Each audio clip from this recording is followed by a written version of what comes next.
এদিকে কসবা কাণ্ডের প্রতিবাদে উত্তাল হচ্ছে রাজ্য রাজনীতি। বিজেপির আজ কসবা চলো অভিযান রয়েছে বিজেপির তরফে। মূলত বিরোধী দলনেতা শুভেন্দু অধিকারী নেতৃত্বে কসবা অভিযান, হাইকোর্টের অনুমতি নিয়ে যুব মোর্চার কসবা চলো অভিযান।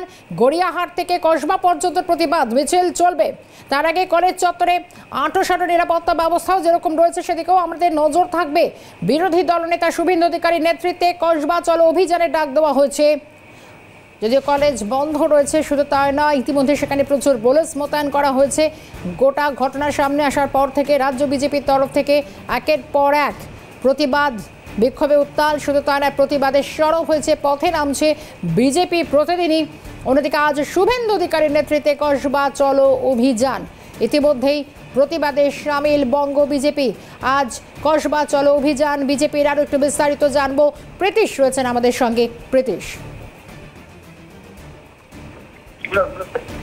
দেখো, কসবা কাণ্ডে ইতিমধ্যে বিজেপির যুব মোর্চার পক্ষ থেকে কসবা চলো অভিযানের ডাক দেওয়া হয়েছে এবং প্রথমে কলকাতা পুলিশের তরফ থেকে অনুমতি না দেওয়া হলে যুব মোর্চার যারা সদস্যরা রয়েছেন এবং যুব মোর্চার যিনি সভাপতি রয়েছেন ইন্দ্রনীল খাঁ, তারা কিন্তু গতকালই কোর্টে গেছিলেন এবং কোর্টের তরফ থেকে পারমিশন পাওয়া গেছে, অর্থাৎ অনুমতি পাওয়া গেছে এবং দুপুরে 1টা থেকে 5টার মধ্যে এই কর্মসূচি করার নির্দেশ দিয়ে দেওয়া হয়েছে হাইকোর্টের তরফ থেকে।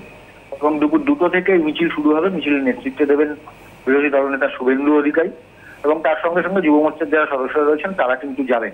বালিগঞ্জ ফাঁড়ি থেকে মিছিল শুরু হবে এবং এই মিছিল কসবার দিকে যাবে এবং কার্যত প্রতিবাদ কর্মসূচির ডাক দেওয়া হয়েছে। কসবা কাণ্ডে যেভাবে নারী নির্যাতন হয়েছে এবং তার সঙ্গে সঙ্গে শুধুমাত্র কসবার ঘটনা নয়, তার সঙ্গে সঙ্গে রাজ্যের বিভিন্ন প্রান্তে যেভাবে মহিলারা আক্রান্ত হচ্ছেন, সেই ঘটনার পরিপ্রেক্ষিতে আজকে প্রতিবাদ কর্মসূচিতে অংশ নেবেন বিরোধী দলনেতা শুভেন্দু অধিকারী সহ যুব মোর্চার সদস্যরা। ধন্যবাদ প্রীতিশ।